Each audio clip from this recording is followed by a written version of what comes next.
I mean, I'm already a little bit, as you can tell, I'm a little loosely put together in general. Aww. So if you change the weather on me this much, I get like, I mean, I have to say, I felt kind of like everybody on the train must have looked at me like I was nuts because I didn't have a jacket this morning, and people were wearing like scarves and winter coats. I'm like, what are you guys doing? It's beautiful outside. What do you look? What do you look at the forecast? What are you guys doing? Like the forecast? Yes. See, so some of us before we leave, I know we take out our phones and we look at the weather per hour because we are aware we live in Chicago. So you bring up something very important and interesting, which is as I was walking out the back door, I turned to my husband and I said, do I need to bring a jacket with me? He goes, no, it's like 60 out. You're fine, right? So here's the thing you need to know about Steve. He does check the weather hour by hour. So I believe he knew and wanted me to learn how to look at the weather myself rather than going, how is it outside? So did the lesson get learned today? No, I'm going to do it again. I'm going to show. It'll be like 70 and I'll have a scarf and winter coat on and mittens and be like, oh my God, it's so hot. I'm never appropriate. So I can deal with being a little too hot. Being cold, it does something to my soul. It makes me feel very sad. Does it feel personal? It does. And it's like, why do I live in a place that God forgets about for 4 months of the year? And that's exactly how I say it. That's so funny. And my partner, who's Brazilian, looks at me and goes, Ken, you've lived here your whole life. Deal with it. And it's like, no, that's not I can't. It's cold. I'm not knowing you, I love you as well. However, deal with it is also not an appropriate response. It's okay. Especially like I deserve it. No. I'm kind of the worst. No. So I'm the opposite of you, though. Okay. I mean, I'm also the worst. But I can't handle getting too hot. My soul leaves me and says, I'll be back when it's cooler out. I can't. Yeah. So I'm the other way around. So, I can deal with cold. Like today, without my jacket, it was like 45 degrees and all I had was my blazer. And I was like, okay, I made this choice. Well, Maybe peppy. When I'm in the car, just to give you a threshold of my heat. Yeah. I usually don't turn my air on until it gets to be at least 85 degrees. Can I tell you a secret? It is March 19th. Don't say it. We have already turned the air conditioner on in our house. No. Oh, we have. Oh, yeah, no. There was one day. Well, and I used to not be quite this bad, and I don't know if it's menopause or being married to somebody who gets like Steve and my son Declan both get hot really fast. Like they're very fair skinned. Got it. That makes sense. Yes, but I also I don't release heat. Like if I don't have air conditioning, like I have to go to sleep. I have to put water bottles in the freezer and cuddle with them. Frozen bottles. Oh, that's a lot happening for you. It's a lot happening in your life. Yeah. So I don't have that issue.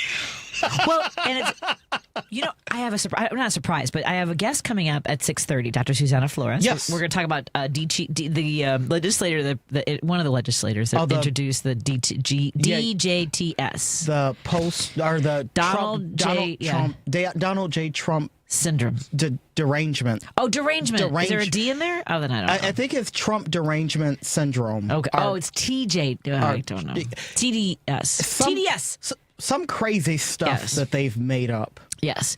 When in fact, it seems that they may, I'm not saying all of you. So if I'm not talking about you, I'm not talking about you.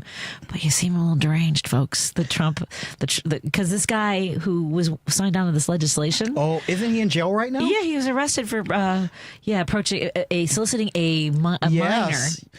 So I just want FYI, I knew that, but I just like to have other people tell me. It gives me happiness. A minor. I thought she was a prostitute. So either way, it's all.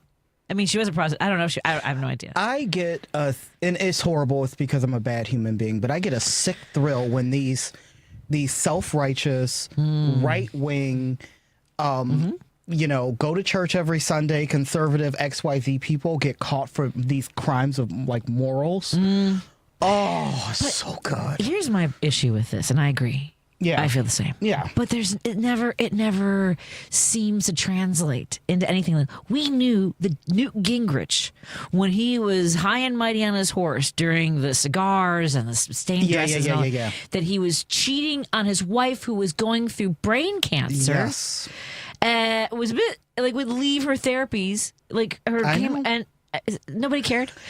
There are pastors, the Catholic Church. I mean, like all these things. It's a lot. It's a lot. And it never translates to, maybe we're aligned with the wrong folks. Well, and my issue with it all is what they're doing is wrong.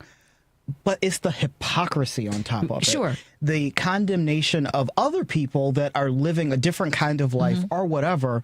How dare you? Yeah, agreed. How dare you? Agreed. And again, never a moment of I was listening to Joan earlier. There was I can't remember the name of the writer. I think she writes for salon.com. Her blog is, or her newsletter is Standing Room Only. So I should look that up. But okay. But she was talking about how they like the idea of saying I was wrong. They have to be smarter. They have to own us. All that, like own the libs, right? Yep. And I speak for myself. I don't mind when I'm wrong. It doesn't feel great. No. But I'm like, oh, you know what? I have new information. Oh, I made a mistake. Or I misspoke. Whatever. Like, I have no problem with that. Me either, but here's... Except when I'm right. Well, except when I'm right. Yes. But it's kind of twofold because I'm a perfectly flawed human being like everyone else. So making mistakes, got it. But on the flip side, I can also, this is going to come as a shocker, get information and legitimately change my mind. What? Like, what? I'm just learning this. Huh. Mind change. And it feels like, especially on the other side, once they make that decision, they are stuck with it. And they yes. And it's like, no, it's okay. It's okay. You can change can change. I swear we'll be nicer. We won't be really nice right away, but we will get nicer. But I mean, like, acknowledging it is... It's nothing, like, if I make 15 million mistakes every day, as most humans do. It's about learning, growing, and everyone, like, will never be perfect, and that's okay. That's what makes humans great.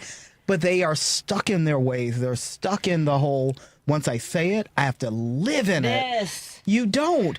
I was having a conversation with a friend of mine who is not a Republican, but not a Democrat. I call him Republican light.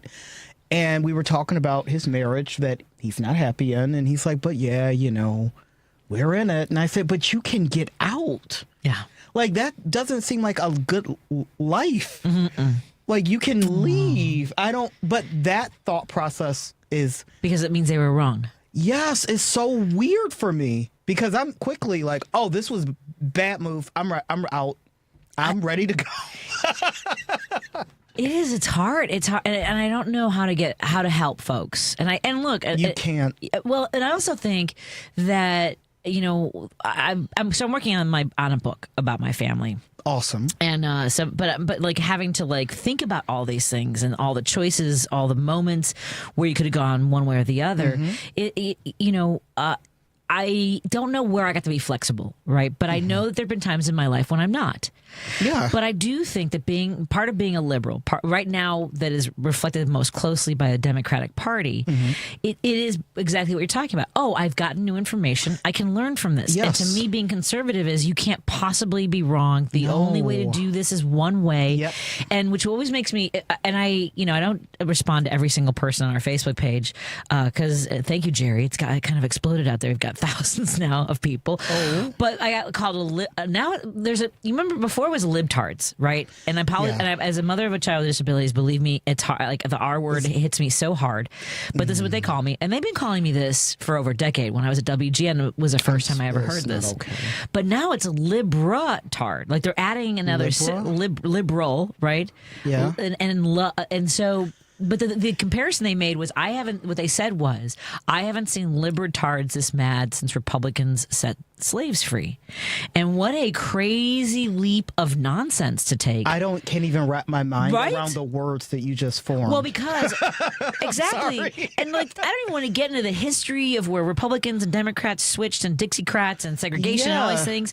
But I will say this, and what I always come back to and why I always turn to the writing and work of Abraham Lincoln was that he, to me, is somebody who, more than any other leader in our country's history, would think one thing, study it, learn more. Like, he didn't think that blacks and whites could coexist in the United States. He thought that when the war was over, that there should be a exodus that black back people, to Africa, yeah. Right?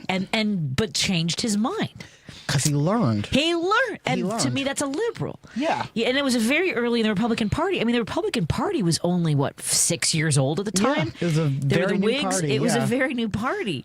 And so, like, the idea, like, that's your drawing. Like, do not invoke the name of Abraham Lincoln. They don't get it. No. He's not yours. He's our country's. And I think if we could bring back a few dead presidents and they could see where we are today, I think some of them would be pleasantly happy. And some of them would just be like, how did we get here? Yeah. Well, Andrew Jackson would be freaking thrilled. He would be the happiest. Yeah. He and I think Tyler, who ended up, I think he was a Confederate or something to that. I can't remember. Wars, I believe. Yeah, so they would be thrilled. But I think if we could bring back some dead presidents, they might look around and go, what happened? Well, especially Roosevelt.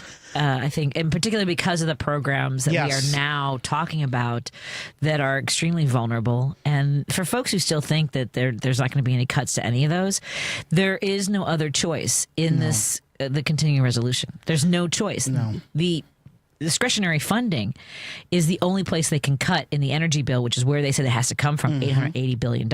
And the only thing that's discretionary are the programs that people rely on to survive. And the problem is, and this is why I'm a big advocate for, and I hate using this term because I get crap for it online all the time, but real people in office, because I'm a real person. I'm not rich. I'm not wealthy.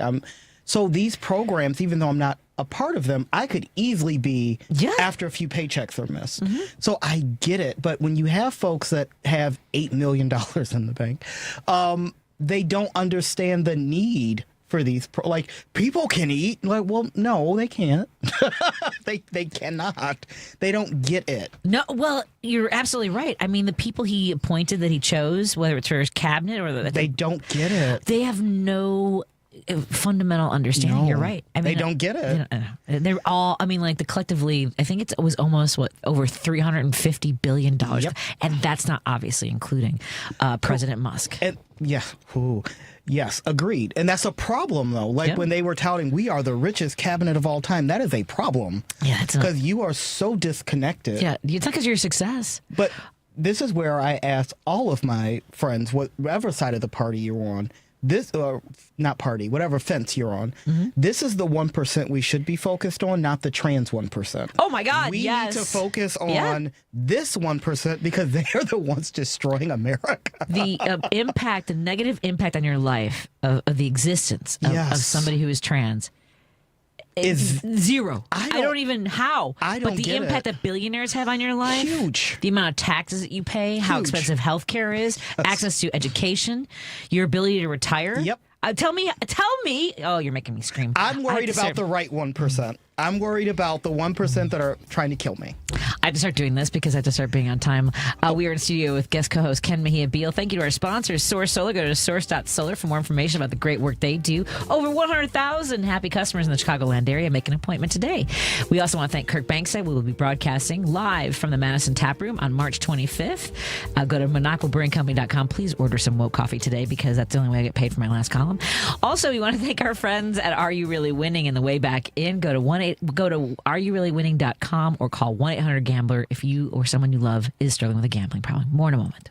If cage walls could talk with Jody Whittaker. Captain Paul Watson is a marine wildlife conservation and environmental activist. And as his head rose out of the sea and his eye was there right before me, so close I could see my own reflection in that eye. That whale understood what we were trying to do because I could see the effort he made to pull himself back. And instead of crashing forward, he began to slide back to the sea as I disappeared beneath the surface and he died. He could have killed us and chose not to. So I owe my life to that whale. If cage walls could talk, Saturdays at 5.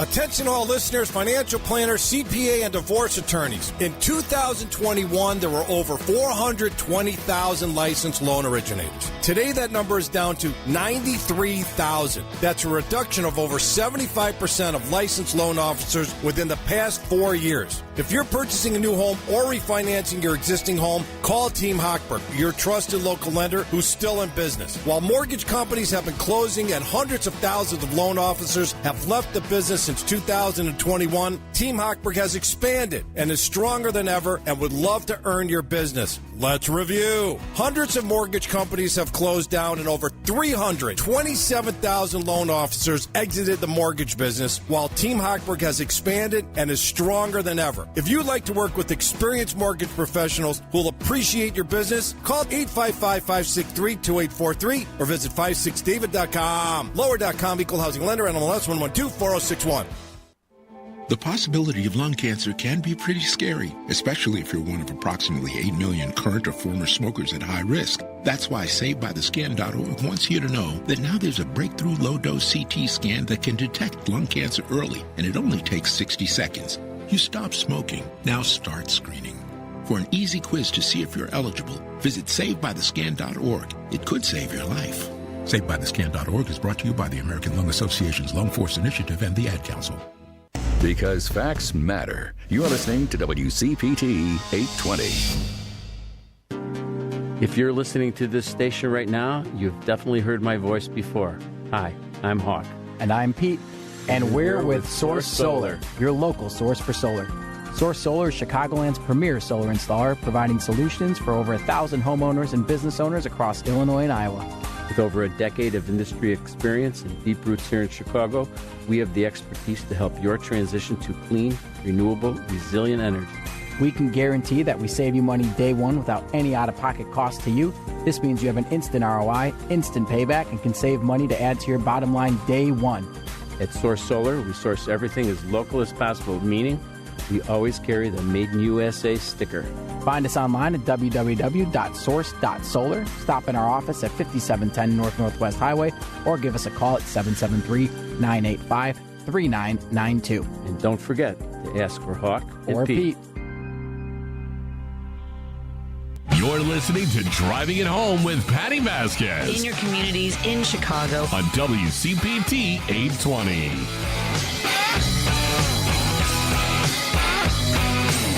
We are driving it home, and joining me in the studio is guest co-host Ken Mejia-Beal. He is the treasurer for Youth Outlook. Go to youth-outlook.org. You got it, baby. And tell folks about the great work that you do at Youth Outlook. Oh, we do. It's wonderful. We help LGBTQ youth find community, find purpose, build self-esteem. So anything, if you can donate, you're investing into happiness in the future. Because, oh my God, something we were talking about during the commercial break is this current administration is literally trying to erase trans people. And I can't imagine what that feels like to be a young person and your government is actively erasing your existence. I can't imagine. The courage it takes, honestly, to survive day to day. Yeah. When you become connected to what you feel inside your body. Like a lot of us never get connected. Like there are people who just never connect to that. That's true. And I think it's part of maybe what makes them angry. Right, that they are. I never thought about that. Right, they're delegated to what they've been like they think that this is the way things are. This is the way I always have to be. Like you mentioned, a friend of yours who's married and you're just in it. Yeah, I think some people, like whether it's biological, genetic, whatever, and never want to come to terms with the cards they've been dealt. That is very interesting. I never thought about it that way. And I don't know how I don't know how people get there. I remember a few years ago, a friend of mine who Todd Belcourt, the executive director of Social Change, has a film festival, and they had there was one group, a documentary about this school program about teaching kids to name their feelings, like when they're 4 or 5 years old. Okay, and to talk about like even in the middle of like wanting to hit somebody over a toy, Why, like interesting. What were you feeling? What are you feeling? Okay. Yeah. And I don't remember. I mean, like there were certain things that you maybe tried to approach that. And I don't know, like there's no place now, I feel like, where we can even introduce not even legislation, but a curriculum that has like I remember there was like a push to do yoga a few years ago. Remember that? Which would have been great. Right? Like part of like gym or whatever. Yeah. But I mean, at least we're not, let me tell you this much, at least we're not square dancing anymore in gym classes. Well, that's good because I was forced to do that. And it was a nightmare. And do you know why? No, tell me. Ford. The car guy, felt that was a couple things. He felt that it was like a very American thing, but also like to teach kids American white values. I never knew that. Mm-hmm. That's why I love coming here. But I will say something you said earlier. As most LGBTQ people, I was in the closet for a while. And I will say that once you step into your true self, oh my God, you're so much happier. So I do think you have to see that other people are happy and that they're okay for you to get to where you need to be. And some people just don't see that. And I think that's it's so hard when you're living in and I know people talk about like your vibrations, right? Yeah. Jen Weigel, who has written books about this, talks about it, has done forums where they talk about like how you're, and I know, I'll be honest, like I don't understand it completely, but I for sure know that I vibrate at a level that's uncomfortable for some people. I mean, like it's been there my entire it's been there I just have never been able to come to terms with whatever the expression on my I can't. I don't have a poker face. I don't either. Right. I don't have so bad. But I think because you're at a place where you live your authentic self, and I don't. I mean, like. I'm a people pleaser, right? Where I want people to like me, right? But I also have inside that is that streak of like, screw you. Like I'm gonna try. I want you to be happy, but also if you don't like it and you think you want to say mean things to me, we're gonna have a problem. Like I have tipping points. So, and it irritates. Like I know I irritate people, and not even just conservatives. That's okay. No. I irritate the spectrum of folks, but something I've learned because I used to be a people pleaser too, is everybody's not going to like me, which is fine because I don't like everybody. Right. So it's perfectly fine. Okay, that's such a great point. If you can just go, do I love everybody? You don't. Here's the thing. Actually, I do love everybody. I give everybody the love the is breath. Different. Yes. Right. I love everybody. Yes. But when I don't like everybody. But I will severely dislike you if you are not a good person. And most people do. So when folks are like, Ken, I don't like you, that's fine. I probably don't like you either. Exactly. It's okay. Yeah. But then I'm like, why don't they like me? Yeah. It can't be that I way. know why they don't like me, and that's because I'm the same. I won't change. Like and I think it's our personalities. Like some personalities, no matter what you do, they don't mesh well, and that's okay. Yeah. And I'm sorry you want to live smaller, people. Yeah. Like I'm not for everybody. And that's okay, though. Exactly. I'm just saying. Earl wants to join the conversation from Hyde Park. You're on with me and Ken Mejia-Beal. Earl, how are you doing? Hello, Earl. Hey, guys. I'm enjoying your levity there on about a very serious topic. And one of the things I wanted to inject into this conversation, if I may, is that people are unfortunately have a gene that's tribal. We want to belong to a tribe. We have to belong to a tribe. We need to be in a community. We are not necessarily, as a people, loners. Correct. So when we get in a community of quote-unquote where they teach hate, practice hate, discriminate, look down upon people, that's kind of hard for you to one day wake up and say, all of my friends and relatives are wrong, and now I'm going to have to put them down. And going out there possibly on my own is kind of scary. Absolutely. Because we like to have the people around us, and we like to be a part of something. That's why slavery has lasted so long. Mm-hmm. Bigotry has lasted so long. People buy into the lie, and there are people who don't believe in the lie, but they still go along with the lies because of the community that they have grown up in and they feel comfortable in. What do you think? I agree with you 100%, Earl. Yeah, 100%. And back to your point about the tribal gene, actually, that kind of hooked me a little bit because I've thought about this a lot. Whether there is a tendency, cruelty has always existed. Absolutely, right. And I think we are at the point, like the evolution, when we think of evolution over billions of years and, how we've come here, I think we are now at the point where evolution is no longer biological. It's a choice. Your ability to evolve is now up to you. It's kind of like, I've been learning a lot about trauma and, yes, bad things happen to you and you can't control that. Absolutely. But now you have a choice to recover. Everyone has a choice. You have a choice of how you choose to handle it. Yeah. But something I read a long time ago, and I feel bad because I can't remember who said it, but they said from the time you're born, it is a you versus the world. Right. And then somewhere along the way, you attach to your parents and your family, and it becomes us versus the world. Right. And as you get older, the world should get larger. Yes. But for some folks, that never happens. Mm-hmm. And unfortunately, for a lot of folks in broken families, they never get to the we versus them. It's just I versus everybody. Right. And I think that plays a huge part into the way we handle each other. And somehow religion was co-opted to be us versus the world. Yep. And so then it became us versus other. Like if my version of why we're here is different from somebody else's, then mine can't possibly be wrong. Correct. It was a part of the corruption and everything. And the last thing I wanted to say, remember now, when you talk about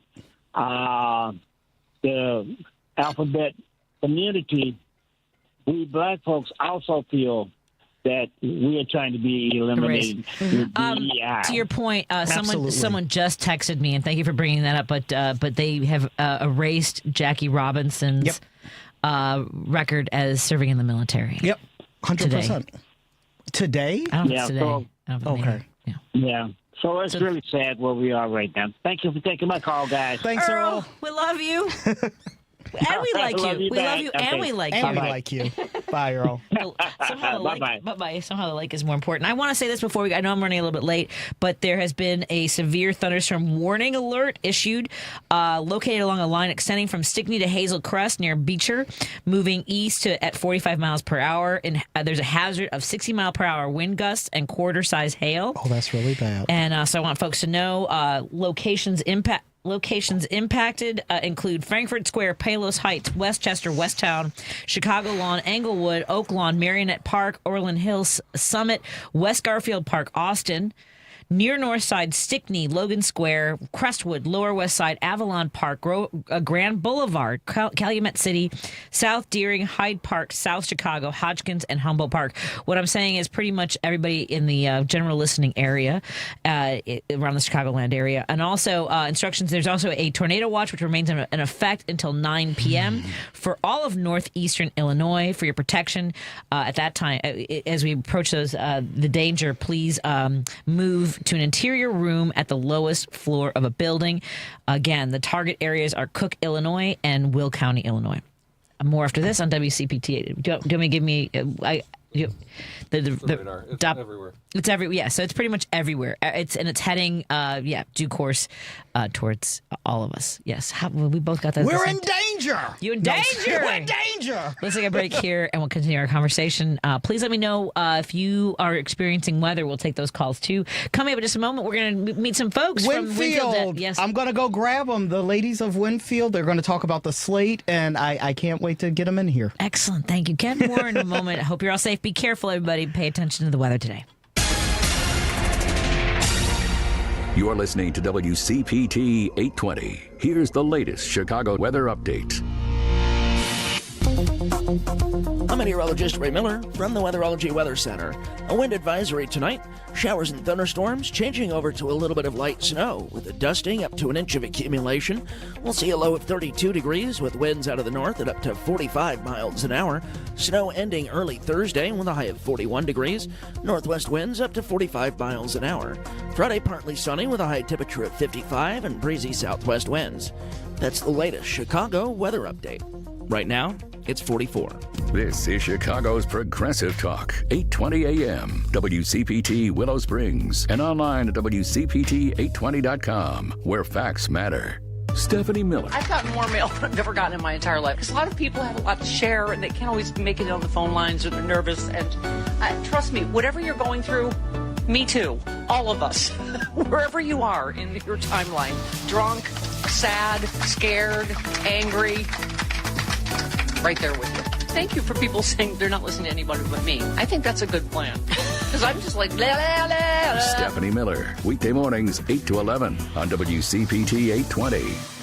Feeling overwhelmed, kind of like, hey, I can't remember how to relax. Well, you're not alone. Illness, accidents, sheer stress can cause everything from headaches to feeling constantly on edge. If this is you, give Michelle Beaubier at Resource Wellness in Wilmette a call. Michelle is a biodynamic craniosacral therapist. She also teaches Qigong, a form of moving meditation. She helps people with post-surgical problems, concussions, migraines, insomnia, the effects of trauma, and more. Michelle helps her clients balance their nervous systems and achieve deep rest that can lead to profound change.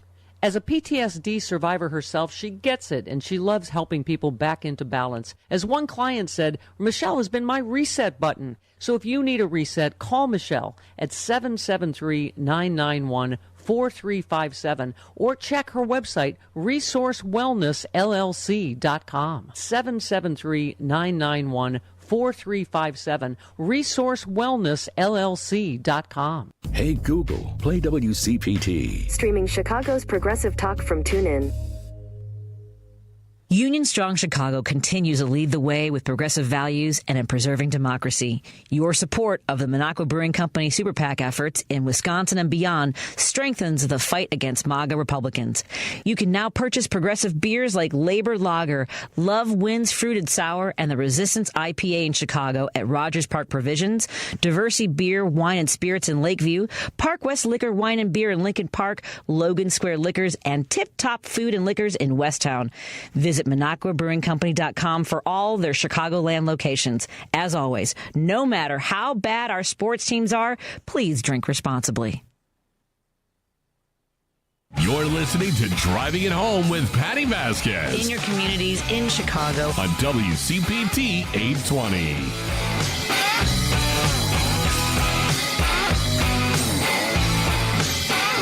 Thank you so much for joining us as we continue to drive it home. My guest co-host, Keith Mejia.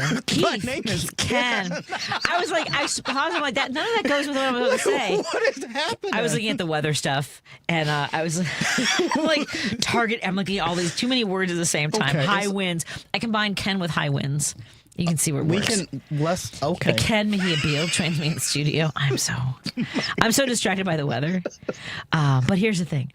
Ken Mejia-Beal is very aware of how dangerous weather like this is. He has lived in Winfield Township, where I'm guessing there's more likelihood of like destruction to property than there has been in for some reason Chicago doesn't get the devastating effects of high winds, like suburbs like in Winfield Township and DuPage County. Got it. Okay, I get what you're saying. Yeah. I'm talking about the electeds that live. I'm trying to tie this together. Oh, See what I know what's happening Making now. decisions and making sure people are safe. Yes.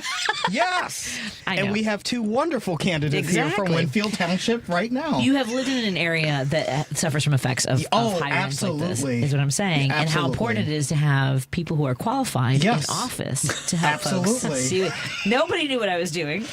We were all very confused, but I mean, In my defense, you started off the segment by calling me Keith. So. Yeah, didn't go well. No. Did not. That was not great. I was literally looking at the weather report. I apologize.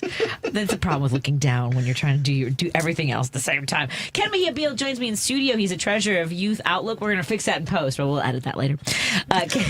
Go to youth-outlook.org to support the mission that they have there.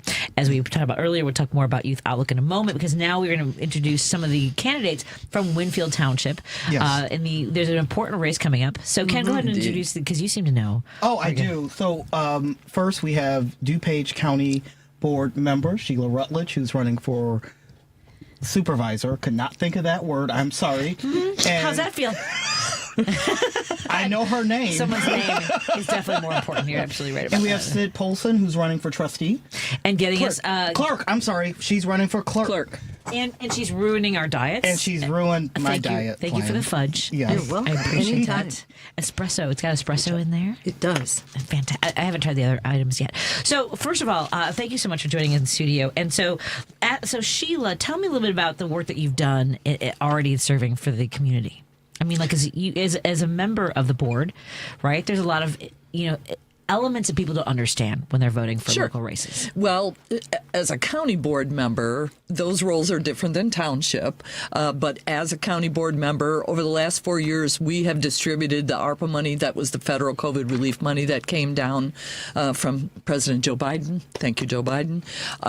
So we've done amazing things with that money because nobody wants to be taxed more. We were able to update, with that money, our technology, our care center. We renovated it for the first time in 40 years. And they're reserving a corner suite for me one day. We've done amazing things with that money from the federal government, as well as, the communities around us have all gotten a share of that money. And really, that's kind of one of the reasons that we are taking on the Winfield Township current board, is they left over $200,000 of that money on the table, didn't even take it. What was her reasoning on that? I had heard her say that she didn't want to take that money because they got a grant from the county one time for a laptop computer, and the county made them pay it back. So she was like, if we do that, how will we pay it back? But for me, she doesn't have a senior center in Winfield Township, and had she used that money to purchase a building that she could renovate to be a senior center, then at least she would have appreciable asset that she could give back if ever they came for that money, but none of them did. I'm a little stuck on this having to pay something back for a laptop. How do we not know that it wasn't just paperwork that she filed improperly, is all I'm saying. Yeah, it could very well be true. Possible. But it was a total of $206,885.80 that she returned to the county. And the township, look, they only do three things. They assess the properties, they take care of the roads, and they take care of the indigent. They're supposed to take care of the people who need it the most. And instead of giving it to the food pantries that were struggling during COVID and the many areas that had need, she returned it to the county. Cyd's angry. I want people to know. Cyd's fired up. She came in hot. She She knows the number to the cents. You rage bake, don't you? I do. It calms me. I'm just saying. I'm so glad you. No, I'll just say that she did take some of that money, but she sent it up to our neighboring township, because that's where our seniors and our youth and family services acquire township services. So the existing board did put together a program that we have 3 park districts in our township, that each of the park districts could have had 2 days a week for senior services. And she said, no, I can't do that because I don't want to write intergovernmental agreements for that. So, yeah, in a word, lazy. Yeah, I could think of lots. I was going to say, I feel like your pause before lazy was that wasn't her first word, but filled with a lot of adjectives are coming in. Cyd, tell us a little about yourself. Sure. Cynthia Cyd Paulsen is how it will appear on the ballot, and I am running for Winfield Township Clerk. Look, I'm a public servant. I am the co-chair of the Illinois Education Association Retired Legislative Committee. I'm chair of the West Suburban Retired Legislative Committee. I mentor teachers. I work with student teachers. teachers.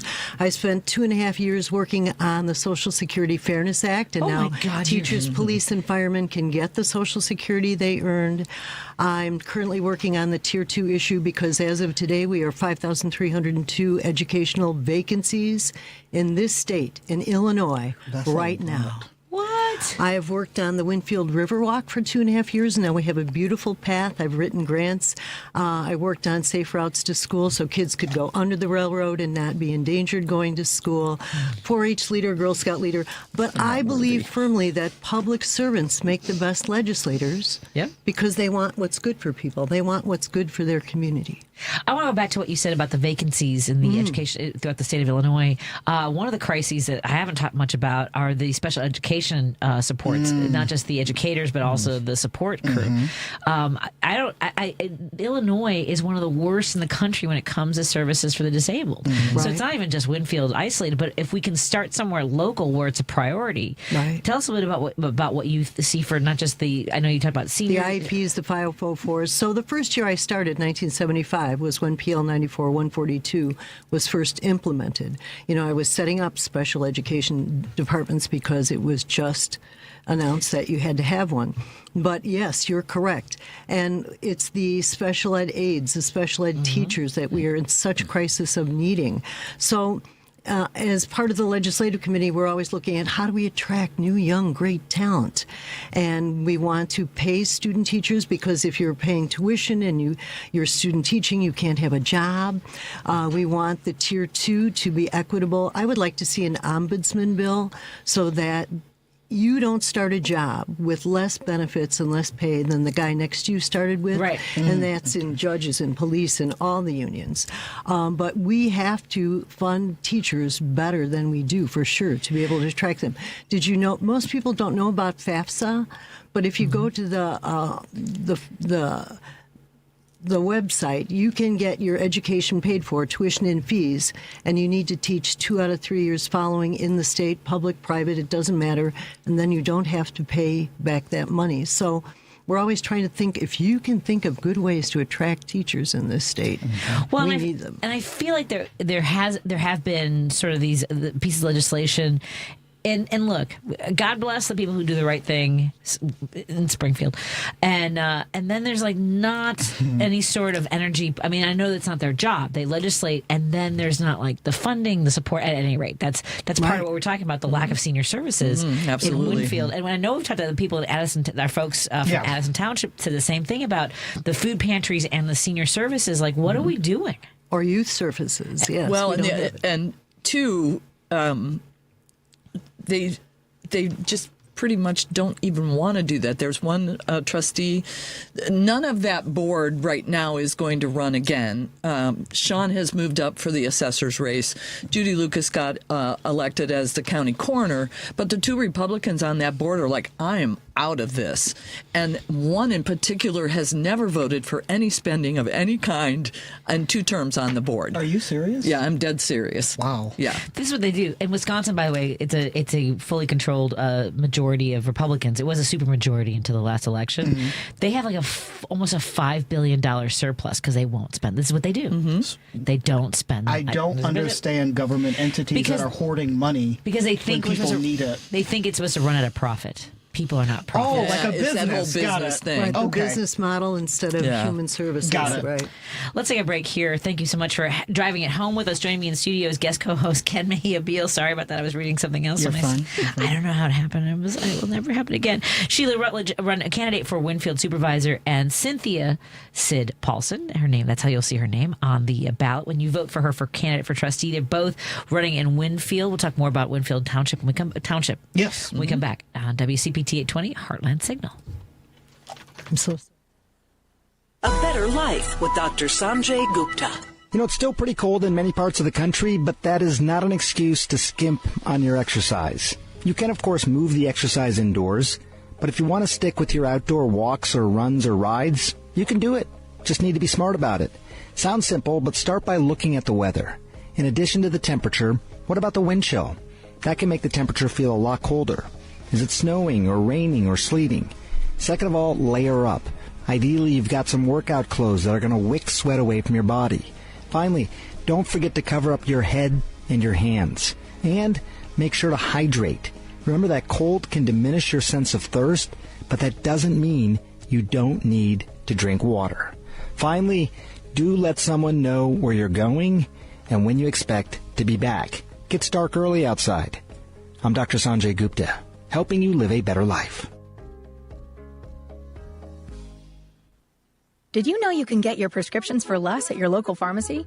You can with GoodRx. It's the free app that can save you money on your medications. Just search for your prescription, choose the pharmacy and the price that works best for you, and then show your GoodRx coupon to your pharmacist at the drop-off counter. GoodRx works at over 70,000 pharmacies, including Walmart, Rite Aid, and Walgreens, and it works whether you have insurance or not. It's easy to save. Next time you drop off your prescription, check GoodRx. To start saving today, go to GoodRx.com. GoodRx is not insurance. At Lowe's, our members get more. With the MyLowe's Rewards programs, members earn points on eligible purchases. Plus, you can shop member-only deals for your home and business every week. So what are you waiting for? Join for free today. Lowe's, we help, you save. Points are awarded on eligible purchases. Program subject to terms and conditions. Details at lowes.com/terms. Subject to change. WCPT 820, Chicago's Progressive Talk, where facts matter. Driving it home with Patti Vasquez. In your communities, in Chicago. On WCPT 820.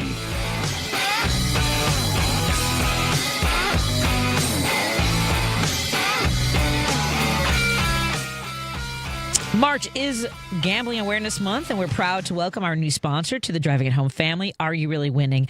Gambling is common in Illinois, with many people taking their chances on the lottery, video games, casinos, online sports betting. When you find yourself betting and thinking about gambling all the time, when you lose more than you win, and when gambling is affecting your job, relationships, and more, are you really winning? We are here to help because you are not alone. Call 1-800-GAMBLER or visit areyourreallywinning.com today. Let me do that again. So just a little bit of home with palate cleanser from it's Dan Levy. We want to hear Dan Levy's voice again with that amazing intro. Joining me in studio right now, we have guest co-host Ken Mejia-Beal. I'm going to hit that Ken way too hard now. No, yeah, that was a hard Ken. And it took me long enough to say Mejia. See? Just call me Stan. Mejia-Beal. Holy cats. I blame the sugar. Thought you guys were friends. First of all, I did too. First of all, there's bad weather coming down, and also I'm eating these. Half a box is gone. You were mad at yourself for eating 3. No, I ate more. I told you I ate 3. Cynthia Cyd Paulsen. I want some answers. Even though you're running for trustee, I'm sorry, clerk of Winfield Township. I want to know about your baking. We also we want to talk about Sheila Rutledge, who's running for the supervisor of Winfield. Okay, we've been talking about some important things. Everyone's obsessed now with what's going on in the news, and by obsessed I mean like it's consuming. Please, so Sheila, talk to folks about how important these local races are and how that can mitigate the pain that's happening at the federal level. I don't know about mitigation, but I can say that the night that Trump came out and said he was freezing all of the federal funding, we had our county board meeting the next morning, and all of our hair was on fire. Because we started taking a look at the amount of government funding that we get from the county. Our community services department, 80% funded by the feds, and all of those employees are paid by the federal government. So we're like, oh my God, what are we going to do? So it's not quite so hair on fire, but my comment at that point was, okay, if they pull back all that federal funding to help people in need, then the townships are going to become even more important than they already are. And during my time on the board, I know we're supposed to be fiscally, we are supposed to be the fiscal watchdogs, and the accountants and the lawyers do all of that. My focus on that board has been getting pay raises for our employees because we were underpaying them compared to surrounding counties. I got a hen keeping ordinance passed during the height of COVID so people could have protein in their backyards. those are the kind of things I've really focused on. So I think that maybe it's just a better fit for me to be at the township level where I'm that close to the people that really, really need services. It's so important right now for folks to know that there are electeds who will, and when I say mitigate, I mean at least be on the front lines fighting for you. And it might feel like an uphill battle, but I always tell people to be aware of who's serving you at the local level. Absolutely, because your local level is the level that impacts you every single day. Every day. Every stop sign, every pothole, that's local. Yeah. We have such great plans for services that we'd like to bring. Outside of seniors and youth and family services, we want to get the high school techie kids to work with the seniors so that they can keep viruses off of their phone or not fall prey to scams. Like AI. Yep.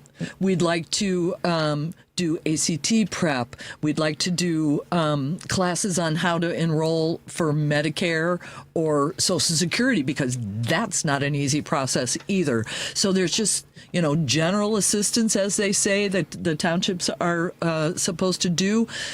That's a broad spectrum in our opinion, and we just have huge plans to really get our communities together. Man, you both sound so excited. Yes. And can I jump in on that? Yeah, I was going to say, so please. as the paperwork person, I would like to see a 501c3 implemented. And I have written grants before, and the way you fund things in the township is through tax money and grants. But you can't get grant money if you don't have an account to put it in, so you need that 501c3 first. So I plan to do that so that we can have the senior program, the youth program, the food pantries for people. And that's what's so mind-boggling, is that there hasn't been that kind of problem solving. Correct. That's correct. Well, and she said she was waiting for one more person to finally form that 501c3 board, and about 6 months ago I said I could be that person. Yeah. And But never got a response. You're not the right person. Yes. She is. Well, I'm probably not her. the left person. Wait, There I don't want to say that. No, but yeah. right. So during this time, it's not enough to be ordinary. You have to be extraordinary. Yeah, and I know. believe that the 7 people on our slate really are all public servants and all extraordinary. And Sheila has been researching resources. We looked at plots of land for community gardens, the aquaponics underneath the food pantry, how we can assist and subsidize or partner with the food pantry. The St. Mike's Open Closet took them supplies. So we've been researching. Did you know that there's a free dental clinic in Wheaton, Illinois? No, so I if you're didn't. under the poverty level, you can have your teeth fixed for free. We've been looking for resources. Wow. Oh, man. See, these are the people that we should be voting for.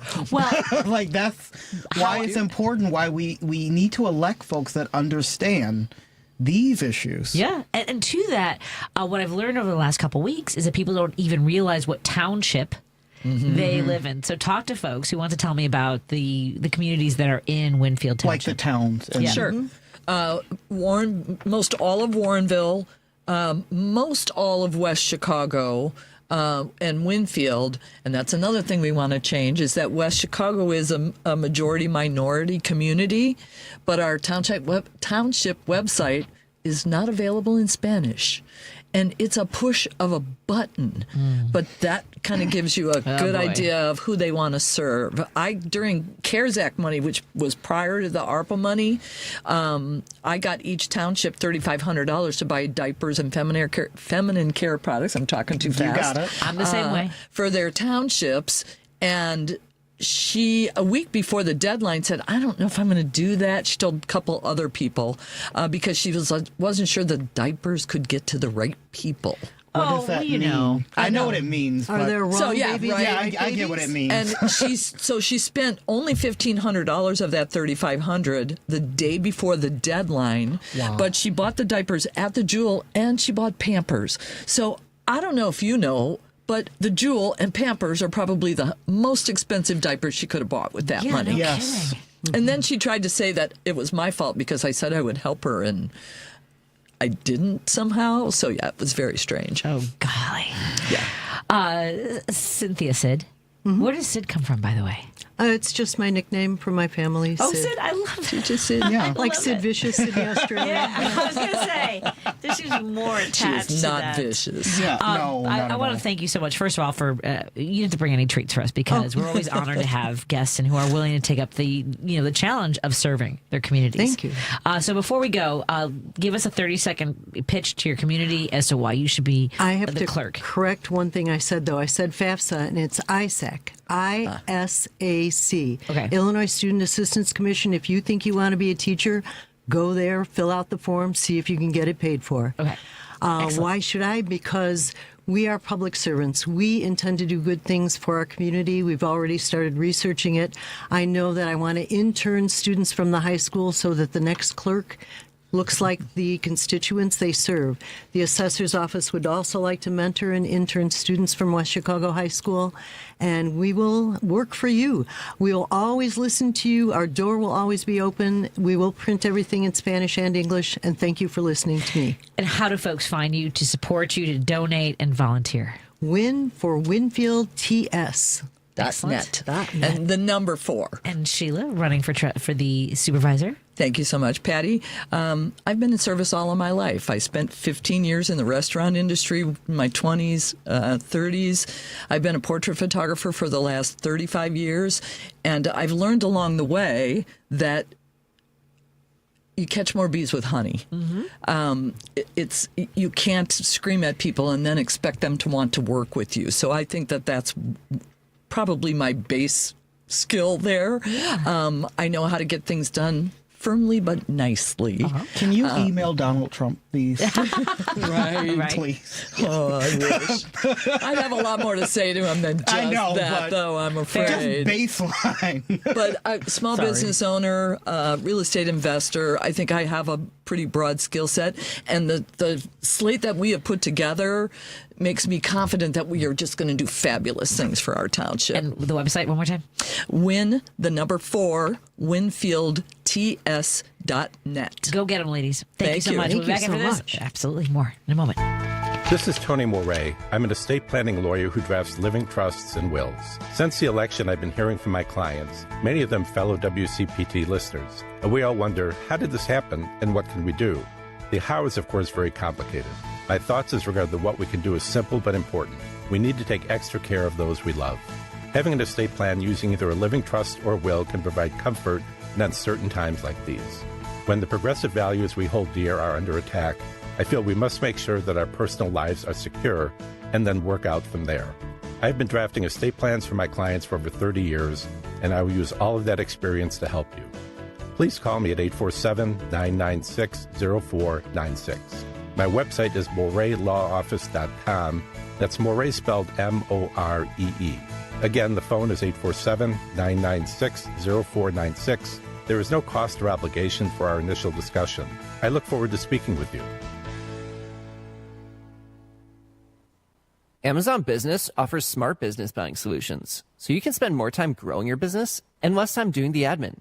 Learn more at amazonbusiness.com.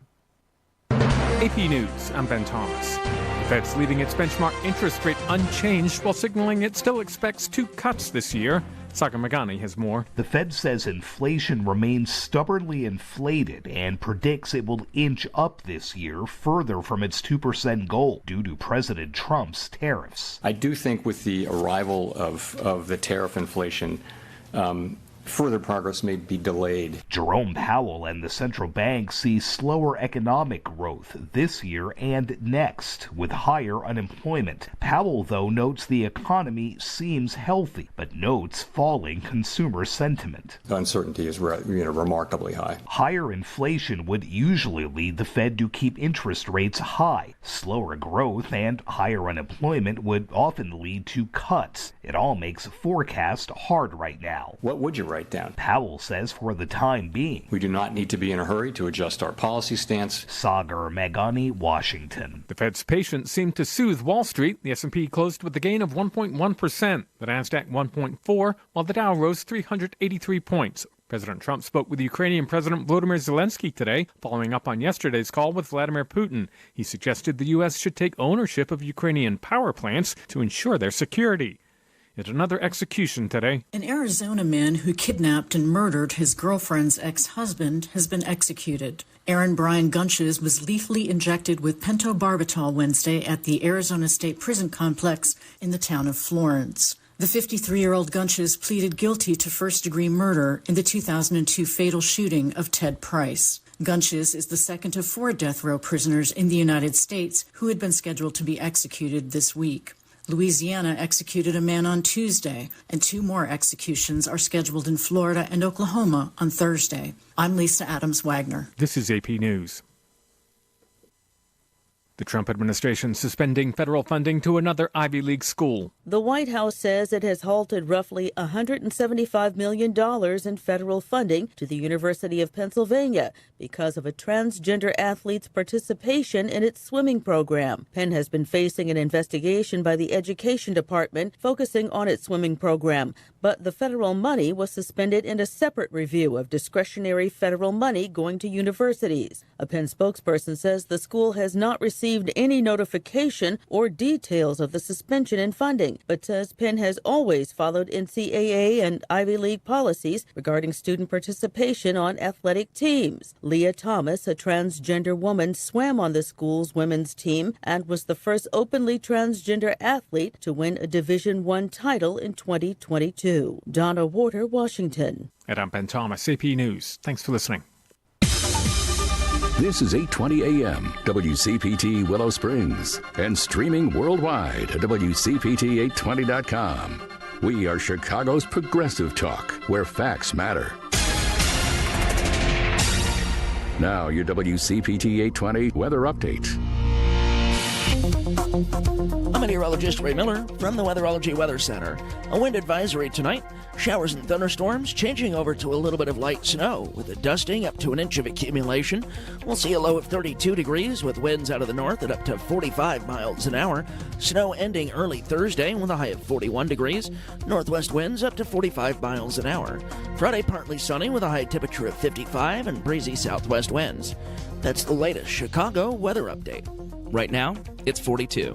Martin McManaman, Wayne Township Highway Commissioner, has served the communities and unincorporated areas of Wayne Township very successfully for the past 12 years. As a matter of fact, he's the first Democrat elected into township government in DuPage County. Martin is running for re-election as Wayne Township Highway Commissioner and wants your vote on April 1st. Martin is a union road builder with 35 years of experience and the only highway commissioner in DuPage with any road building experience. He cut taxes in 2019 and froze them in 2020 and 2024. Top accomplishments include new methods of road building and de-icing, saving taxpayer dollars and being environmentally responsible. Also, creating the first township-wide bike plan in Illinois. As chair of the Wayne Township Democrats the last 5 years, Martin McManaman helps Democrats get elected in DuPage County. Make sure you vote for Martin McManaman for Wayne Township Highway Commissioner and Christy Ann Lewis as Township Trustee on April 1st.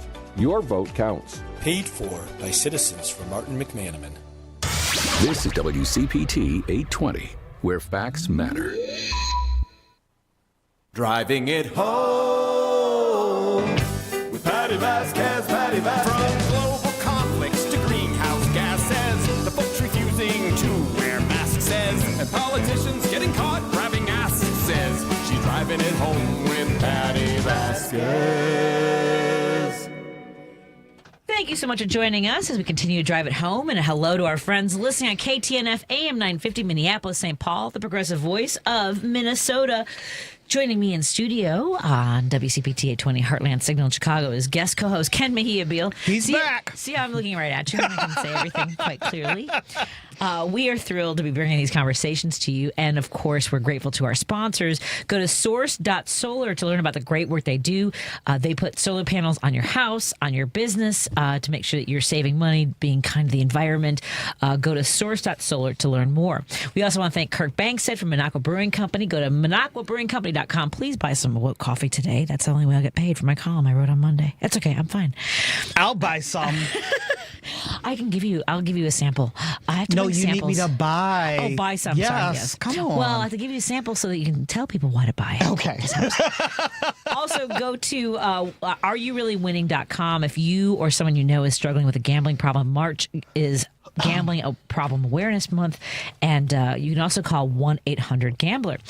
We have so much to get to today. We have Ken. a lot, and I'm excited. We have a lot to get to, and I'm so grateful to my friend Guido Nardini. Hey, Guido Nardini, you are on fire on social media, by the way. How are you doing tonight, my friend? Hello. Hey, Patty, how are you? I'm good, Councilman. How are you doing? I already said that. Okay. But I keep saying that. I really shouldn't ask people how they're doing because everything's crap. Are you hydrating? How's that? I'm hydrating. I'm actually, knowing that I was going to be on the radio, I'm drinking right now a Klaustaller fake beer. But the last time I was in the flesh at your studio, I was drinking a Minocqua Brewing beer. So I would much rather be having a beer with alcohol. Fair enough. That is very fair. Now, look, we've talked in the past, but I got the sense about where you come from and how fiercely you fight for people in the face of what's going on now in this country. But man, when you're online, because I was posting today about how the president has ended the tracking of Ukrainian children who've been taken by Russia. Jesus. This, to me, like, how aren't people more outraged? And what kind of reaction are you getting to posting about that, Councilman? I don't know. I mean, we're all sort of numb with both local and international stuff. And I remember last being as energized as this is when we did when my great country did the family separations at the border.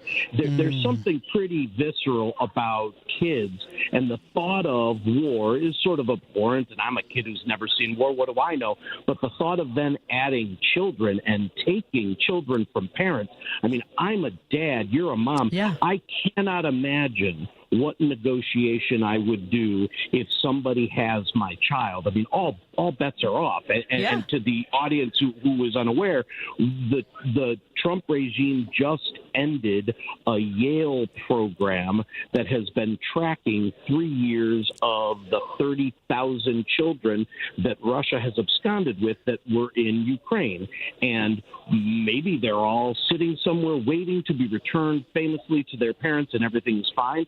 Or maybe they're dead, or maybe they're being sold for adoption. But it's hard to imagine that situation. And then it's hard to think that our country had tabs as best they could on it, and they just decided in their infinite wisdom that was a program that wasn't worth keeping. Yeah. That's so sad. Well, and that's everything, right? That is the fact that they are under the auspices of looking for fraud and waste. Yeah. Without any forensic accountants. Not one. Like, what are we even doing? It's insane. It is.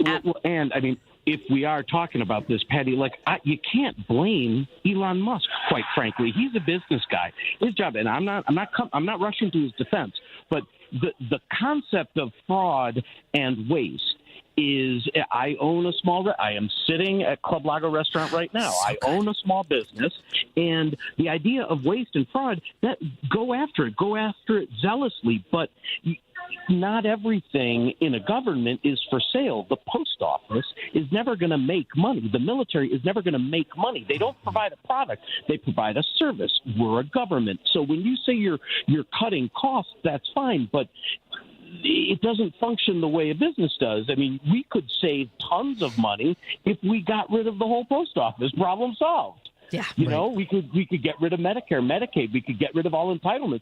We'd be killing it. We'd be in the black. You know, we'd solve all our financial problems. But to let Elon Musk in there, the onus lies on the oversight committees, the president, the Congress. He has no business being there. Well, and to that, so I know that you and I are working on the races in Wisconsin. We all are. Mm-hmm. Because Elon, not because, but one, it's the most important race coming up on April 1st. All the local races incredibly important. April 1st. You showing up on April 1st and in your municipal races helps us nationally, folks, just so you know. It every means single a lot. one. Yes. Whether it's school board, library board, trustees, supervisor, all those things. In Wisconsin, Elon Musk has dumped over $12 million into the Supreme Court race. Now, I know you are working really hard, Councilman, to make sure that people are getting out to the polls, because Milwaukee and Wisconsin are going to be crucial. Tell us a little bit about the Souls of the Polls. So there's a really cool program called Souls to the Polls, And it is essentially, to sort of cut to the chase, it's like an Uber for voters. So a bunch of people volunteer. If they don't have, if they feel like they want to make a difference and they can drive, there's this program where drivers are connected with a phone banking system, and that phone banking system is connected with a bunch of boots on the ground who have canvassed places to see what voters cannot get to the polls. Mm-hmm. And in the event that John Doe can't get to the polls and he has already been canvassed, that person, John Doe, calls a phone number, and that phone number goes at this point into an app, and then there's a car that picks him up, takes him to his polling place, and takes him back. And it's pretty much as simple as that.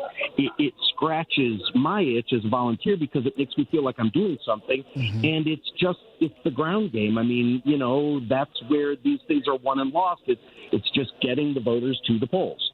Yeah, I know that there were folks when I was door knocking in Racine and Kenosha, we were connecting them with Souls of the Polls as well. Mm-hmm. But man, I just want to go up to all the doors of all, like with a Uber-like situation, to the people who didn't vote and be like, let's go. We're going to get in the car. Get in the car. Don't touch the radio. But obviously this is a volunteer situation. And this is where folks are like, I've never had anyone tell me at the doors, and I think we need to be more, as a door knocker, I need to be more persistent or more forward thinking about saying, do you have a plan for voting? When we ask, mm-hmm. How are you going to, we should just ask, how are you getting there? How are you getting there? Do you need a ride, right? Right, Councilman? Yeah, absolutely. That's sort of, that's the crux of it. And you can do this, or you could save up your money and you could raise $277 million and you could do like Elon and just buy this ground game.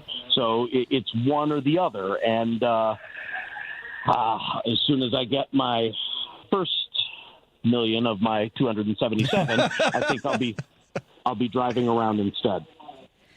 Yeah. Yeah. Oh man. I just so tell me about, like, how long have you worked with Souls of the Polls, Councilman? So Norma Ballantyne, the way it would work, I'm trying to imagine speaking to somebody who is thinking, hey, this is something that I'd like to do. This is something that I would like to lend a hand to. You attend a Zoom training session, and it's as chaotic as it gets, and it's this breakout room or the non-breakout room, which is sort of the main one, and there are a million people, and they're all asking their own questions. And then you realize that it really is just as simple as registering to an app, attaching your vehicle to the app so that the call center knows where you are, and then just dedicate your time. I went up to Kenosha on Election Day. Unfortunately, my candidate did not win the day. But I had my bottled water. I mean, I've never been an Uber driver, but I had bottled water. I had an umbrella. I had some tissues and paper towel. And then I spent the whole day waiting for calls. And then I would go to the neighborhood, pick the person up, and bring them back. The training was really easy, and if you don't have a car, you can still be part of the virtual call center. There's a lot of stuff that you could do that still makes you part of the fight, even if you can't drive up to Madison, Kenosha, Milwaukee. That is awesome. Thank you for sharing that. I'm trying to decide between the two, because I would love to be a dispatcher. Yeah, dispatch would be perfect for me. That'd be great. And remind folks how they can volunteer to get this done. Both things, how do they get it done, or how they request the services. I would go to Souls of the Polls Facebook page or email address. Yep. I'm embarrassed to say that I don't have a phone number ready for you. No. I have the website in front of me. Again, this is for Souls of the Polls. They have an important election in Wisconsin coming up on April 1st, and you can go to Souls to the Polls WI.org. Again, that's Souls, like your soul. I put my soul and my heart and soul into it. Yes. Souls to the Polls WI.org to volunteer, to support them. You can also make donations to make sure that they can get this done. You can also be a dispatcher. I call it dispatcher, but I would love to be a dispatcher. I'm just saying. Yeah. All the things. Yeah, this is great. I'm so grateful that you do this, and it's Yes, thank you. This is such a big part of the battle. It really is. By the way, for folks who are not familiar with Club Lago, I had a really crazy day one day. I got some bad news, and I was driving down the street and I saw Club Lago, and I was like, must be there now. And the lunch there is incredible. Tell folks a little bit before we go about Club Lago and your great restaurant. So my day job is Club Lago Restaurant. It's a great Italian restaurant in Chicago. It was my grandpa's, and then my dad's, and now my brother and I took it over. And it's a no-nonsense 3-generation Italian joint.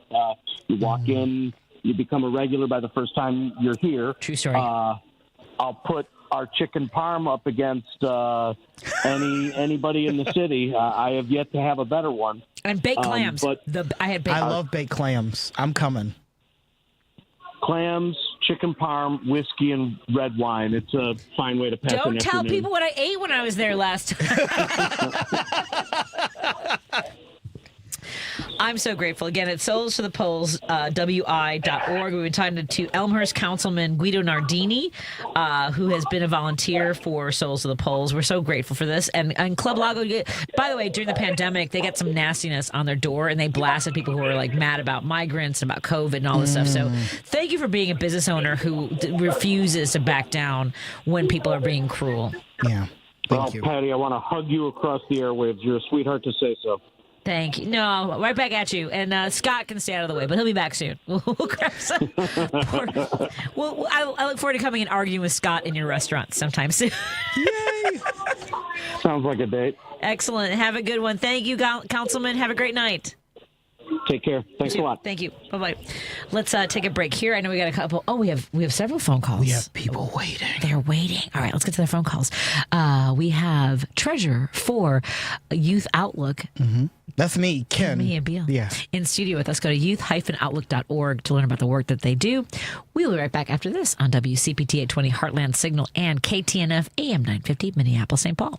Stirring fiber, exercising, frequent trips to the store for more laxatives and fiber. Sounds like your constipation with belly pain is a lot to manage. But if your symptoms that keep coming back are signs of irritable bowel syndrome with constipation or IBS-C, ask your doctor how Linzess can help you get ahead of it. Linzess linaclotide is a prescription medicine that treats IBS-C in adults. It's not a laxative. It's a once-daily pill that helps you get ahead of your symptoms. It's proven to help you have more frequent and complete bowel movements and helps relieve overall abdominal symptoms, belly pain, discomfort, and bloating. These symptoms were studied in combination, not individually. Do not give Linzess to children less than 2. It may harm them. Do not take Linzess if you have a bowel blockage. Get immediate help if you develop unusual or severe stomach pain, especially with bloody or black stools. The most common side effect is diarrhea, sometimes severe. If it's severe, stop taking Linzess and call your doctor right away. Other side effects include gas, stomach area pain, and swelling. Learn more at linzess.com or call 1-800-LINZESS.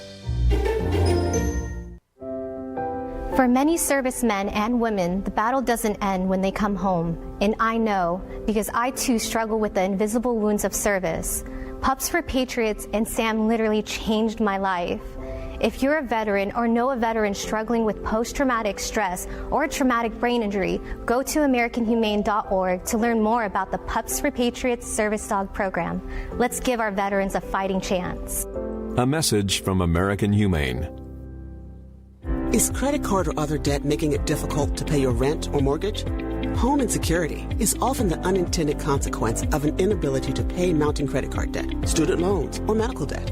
But by working with a nonprofit credit counselor, you can avoid or reduce the risk of eviction or foreclosure while tackling debt for good. For more information about how nonprofit credit counseling can help, visit nfcc.org. Made possible in part by the nonprofit Wells Fargo Foundation. You're listening to WCPT 820 because facts matter.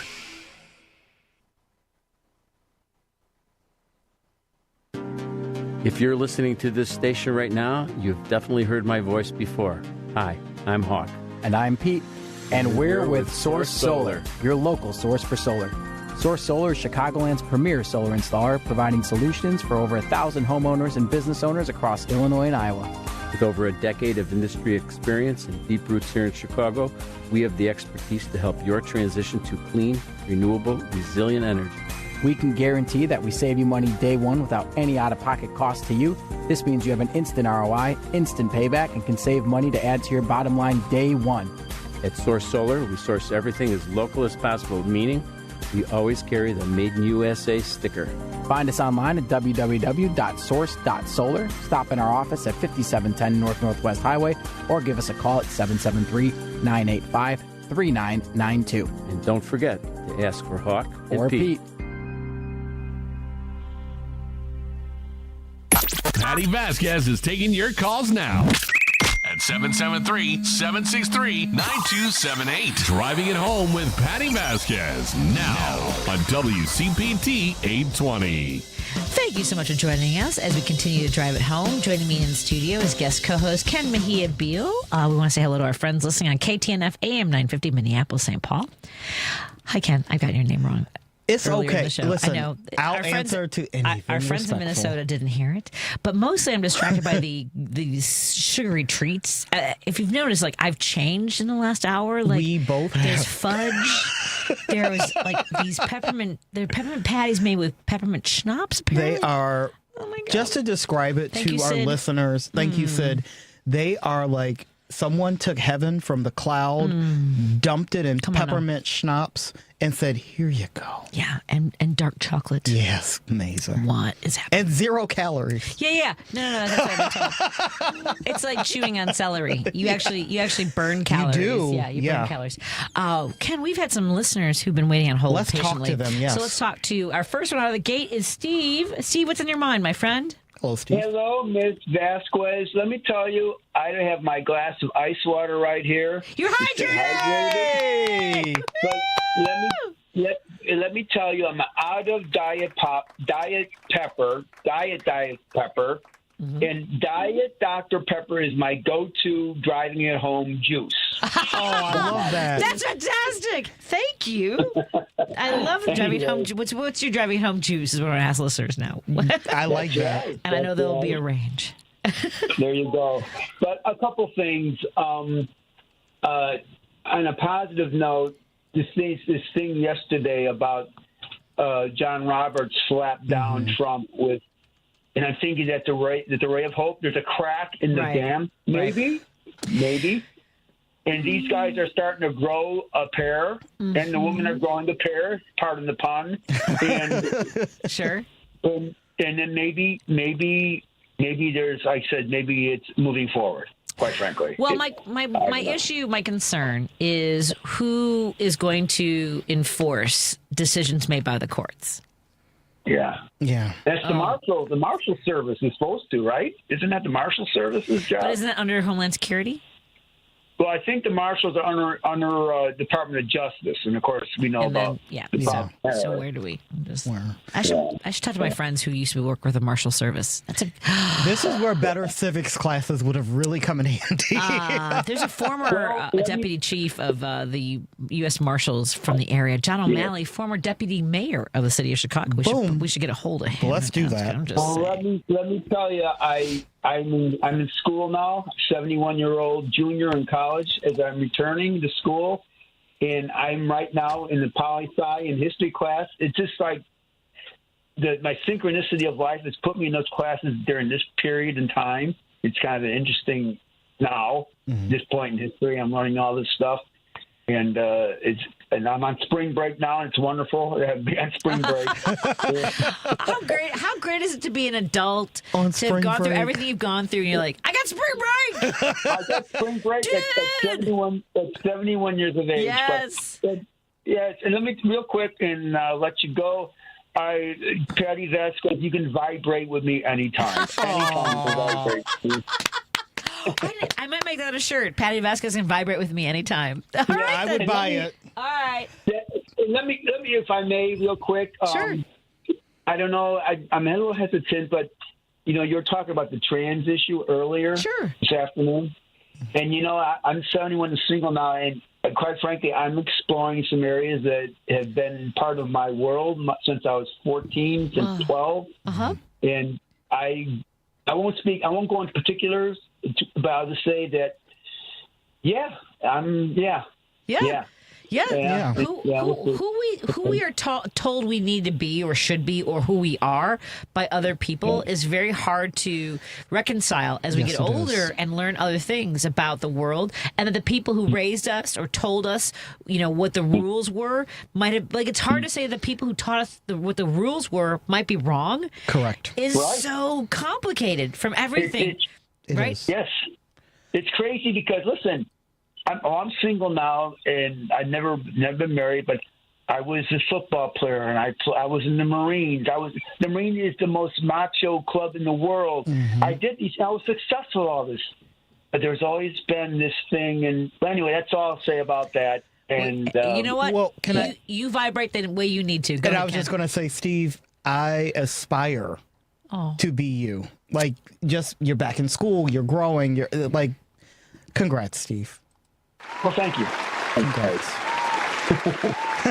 Thank you. Keep up the good work, pal. Keep up the good work. Thank you, Steve. Enjoy your spring break. Enjoy it. I'm sorry you're not in South Padre or something, doing a beer bong in a hot tub. Not that I've ever done that. I got to go to work during the day. I do it. Take care. Bye, Steve. Go get him, Steve. Thank you so much. Yeah, South Padre was that was aggressive. There's actually... That's a once-in-a-lifetime thing. There might be photos. Also, I crushed a can between my... I'm sorry. Let's get to Jim in Chicago. The calls have been taken in the order they were received. Jim, how's it going? How are you? Good. I was just thinking, I was assigned the task of preparing the deceased for a QAnon wake, a good old-fashioned QAnon wake. And none of the deceased friends or family had any brought any clothing with them. What would you suggest that you put the departed in? What do you think he's? Maybe a toga. I was going to say something that's highly inappropriate, Jim. I'm just saying, maybe a sundress. You think so? Yeah. You think you can buy those? Can you buy those off the rack or wait? What? Sure. Absolutely. I mean, maybe I don't know. Maybe a leotards. With the Jamie Lee Curtis from. Got it. Yeah. What about headwear? What do you think? Any headwear in it? Oh, absolutely. I would recommend one of those mullet wigs from like Party City. And you're getting closer, Ken. Yeah, you're getting closer. You're definitely getting closer. But you hate to disappoint the people that show up. But anyway, Kenny, real quick. Yeah. I know you've got a new sponsor, a gambling sponsor. And Dostoevsky was one of my favorite writers, real quickly. And he finished with The Gambler, was one of his novels. A great story where he got into trouble gambling himself as an author, but he goes in this town, plays roulette, loses his money, and he's broke. And the hotel clerk says, "Oh, your aunt showed up." Oh, really? Because she had a few bucks. So he goes to see his aunt. His aunt's playing roulette, and he says to her, "Don't play 00. Don't play 00." And so she deliberately plays it a couple of times and wins quite a bit of money. So she gives him some money. He goes out and gets drunk and falls asleep. And he doesn't wake up the next day till about 3 o'clock in the afternoon. By that time, 2 phony Polish princes take his aunt back to the roulette table and blows all the money. So now he's broke. So a friend says, this is a gambler story. So he gets... The guy says, "I'll give you 200 rubles." He says, "But if I give you 200 rubles, you'll run right to the table and blow it. But if I give you 80 rubles, you'll take 20 and buy something to eat and maybe pay your hotel bill." So he sits at the table, and he's playing, and he wins a few, and it ends, and tomorrow is another day. In other words, it's an endless. I mean, there's no real rhyme. There's no rhyme or reason to it. You know what I mean? Yeah. There's no rhyme or reason to it. And so I mean, like you've heard me tell stories about my dad and how he gambled and stuff. Right. And I think he was like you, where he enjoyed the ponies, but it got away from him when he wasn't able to drink anymore. Yeah. Yeah. But Patty, in his defense, how old was your father when your brother was killed? Your brother was murdered. My dad would have been if I was 8 years old. If I was 4 years old, he disappeared when my dad was almost 40. Okay, now I had a great friend, an Irish policeman I knew very well, and his son was killed by Gacy, and he was never the same. I mean, No. his affect is completely changed. And then I had another guy that I used to drink with. His daughter was murdered, and he was never the same. My point is, you don't know what's going on in a human being. You know how anybody takes anything, and it's easy to talk, but it's another thing when you go through it. But anyway, I got to get back to that QAnon mystery. I got to go back to that QAnon mystery. Go to Party City, Jim. Thank you for that. Yeah. Take care. Bye, Jim. Yeah, I think Party City's folding. They're closing. Oh, parties. I forgot that. I'm sorry. I forgot that. Sorry, but thrift stores though might have your. Yeah, thrift stores and Big Lots is coming back. All right then. Michael's is leaving. Big Lots is coming back. Yes. And yet, Hobby Lobby. All right, let's take a break here. More in a moment. We are going to have Dr. Suzana Flores join us in a moment. I will get to your calls after we have our conversation. Man, I feel so... Okay, yes, we have a guest scheduled for the next segment. Ken Mejia-Beal is our guest co-host today. And we will be right back after this on WCPT 820 Heartland Signal and KTNF AM 950 Minneapolis, St. Paul. You're listening to WCPT 820. Here's the latest Chicago weather update. I'm meteorologist Ray Miller from the Weatherology Weather Center. A wind advisory tonight. Showers and thunderstorms changing over to a little bit of light snow with a dusting up to an inch of accumulation. We'll see a low of 32 degrees with winds out of the north at up to 45 miles an hour. Snow ending early Thursday with a high of 41 degrees. Northwest winds up to 45 miles an hour. Friday partly sunny with a high temperature of 55 and breezy southwest winds. That's the latest Chicago weather update. Right now, it's 45. This is Chicago's Progressive Talk, 820 AM, WCPT Willow Springs, and online at WCPT820.com, where facts matter. This is a WCPT moment in labor. In the summer of 1881, 2 decades after the Civil War, 20 African-American laundresses met at a local church in Atlanta to form the Washing Society, a trade organization which looked to create a higher uniform wage and greater work autonomy for laundresses, also known as washerwomen. Through the help of local preachers and door-to-door canvassing, the Washing Society grew from 20 members to 3,000 in only a few weeks. The workers went on strike and faced opposition from their employers as well as the local politicians. The Atlanta City Council proposed a licensing fee for their organizing efforts. Strikers agreed to the fee in exchange for self-regulation. In the end, the City Council rejected the proposed fees and the laundresses prevailed. The impact of the strike led to increased wages for some, but showed that African American workers, including women, were vital to the New South economy. This has been a WCPT moment in labor. We're working for your rights. There are 1,000 ways to say it. Nope. Knock it off. Shut it down. Dream on. No dice. Give it a rest. Not a chance. Or just. All text. You focus on the road. As a passenger, you have the power to prevent an accident. There are 1,000 ways to stop a distracted driver. Choose one. A message from CTIA. Alexa, play WCPT. WCPT from TuneIn. You're listening to Driving It Home with Patti Vasquez. In your communities in Chicago. On WCPT 820. Thank you so much for joining us as we drive it home. Joining me in the studio is guest co-host Ken Mejia-Beal. He is the treasurer for Youth Outlook. Go to youth-outlook.org to learn about the great mission that they do and support them. Please. You can donate time. Yes. You can donate money. Yes. You can learn. Yes. That's all the things. Even just learning, and we are having things. Speaking of learning, I'll make this quick. If you go to youth-outlook.org, we are having our annual conference, which you can earn credit hours if you are studying social work, teaching, et cetera, et cetera. So go to youth-outlook.org. Our conference is in April. Sign up. There you go. Excellent. Yeah. And you and I and our guest, Dr. Suzana Flores, have there's a lot of things we have in common. Oh, yay. But I believe our love for New Orleans is amongst one of the best cities elements in the world. Dr. Suzana Flores, how are you doing tonight? I'm doing well. How are you, Patty? I'm hydrating. Hydrate. That's my thing. No, I shouldn't even ask how people are doing because it's crazy times. It is. And as a psychologist, I'm so sorry and thank you. You're welcome. Yeah, I mean, I've never heard that before. I thank you for your service. Sorry. Yeah. Thank you. Yes, I'm so sorry.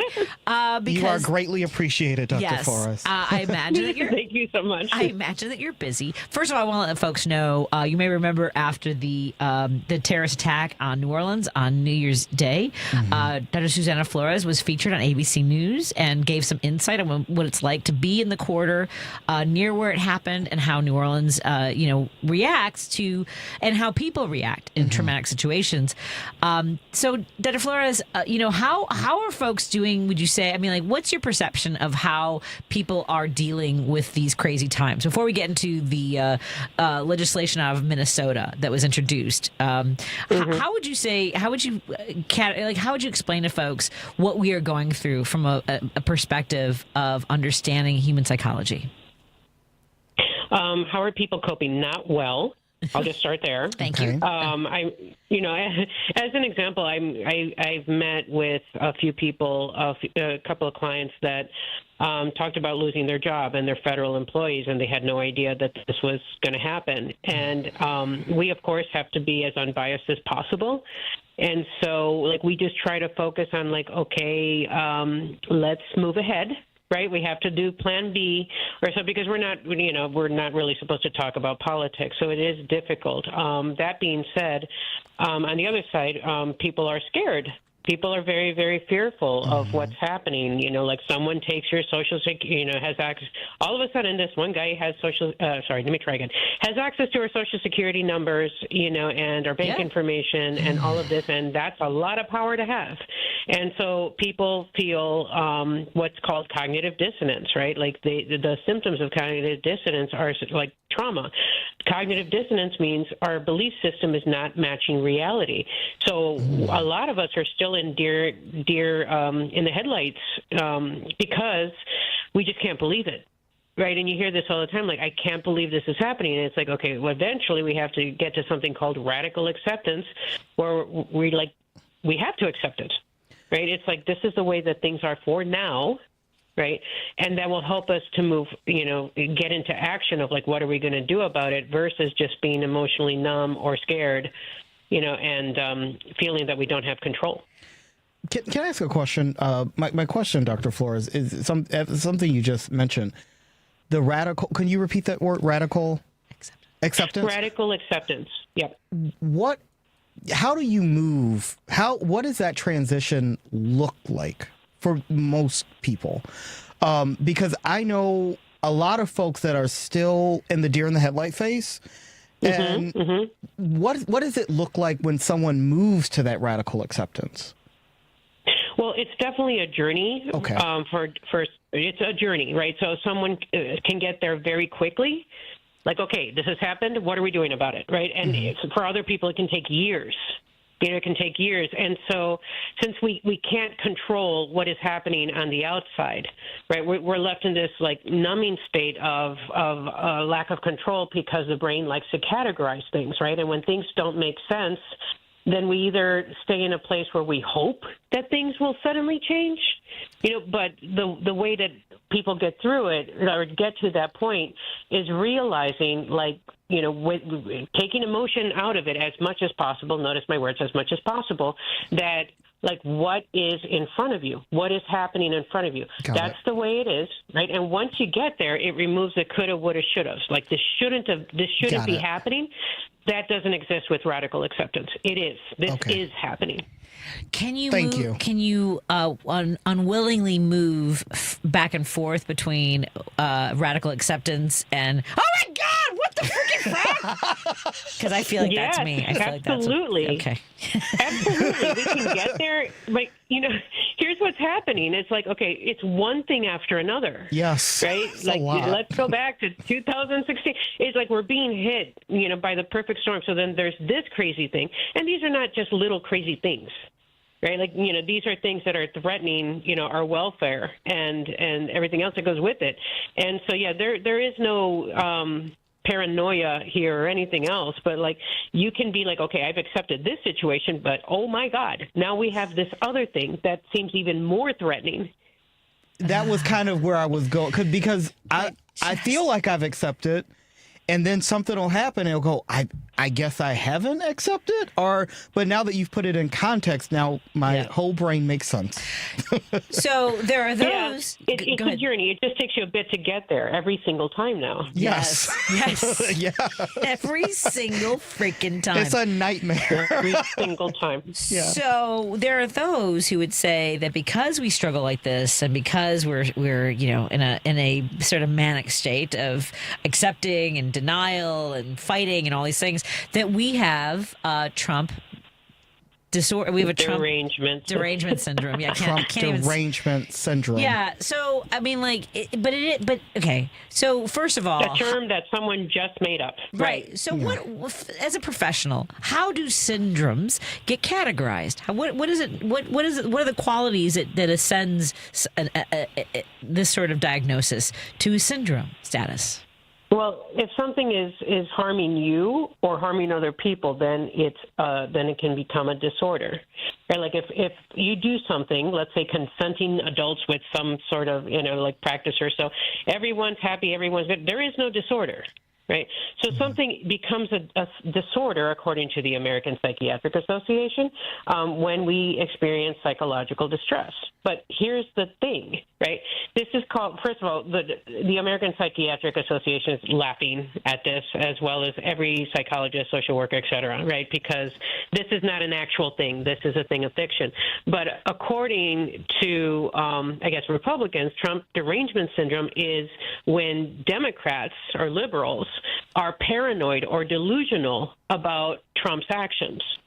Right. But again, like, okay, someone has my social security number. That is not delusional. Right. Yes. That's a reality. Yeah. So if it's real, it's not a paranoia or a delusion. Right. But if someone wants to tell you that it is, aren't they suffering from paranoia and delusion by assigning this sort of syndrome?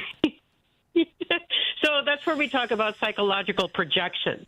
Oh, okay. So we like you're projecting. It's a defense mechanism in which like a person attributes their own unacceptable thoughts, feelings, or behavior to other people. So like we're not delusional about what's happening. Y'all are delusional, right? And that's projection. And Dems are over here like we are. Like I don't think so, right? Like you look at facts.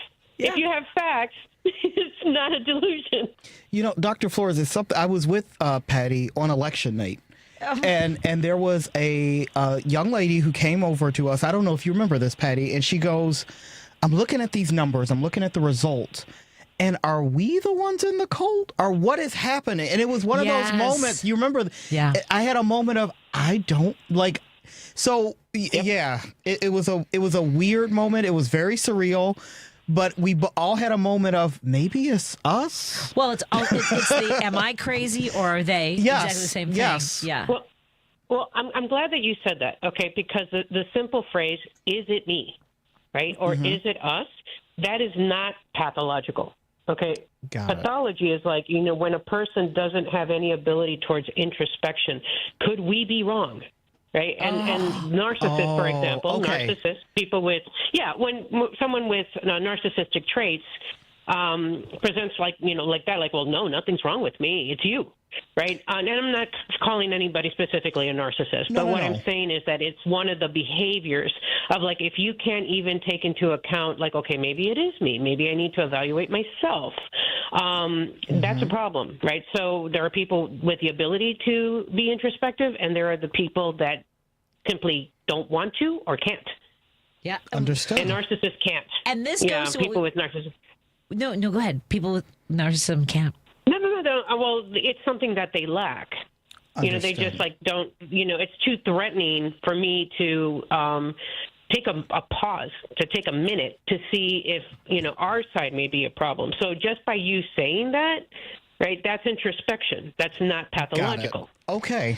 And it's the same thing we talked about in the last hour, which is that we can take new information and actually say, oh, I didn't know that. Right. I misspoke or I was wrong. I was wrong. Yeah. Like, that's literally what I believe it means to be a liberal. I agree with you. Yes.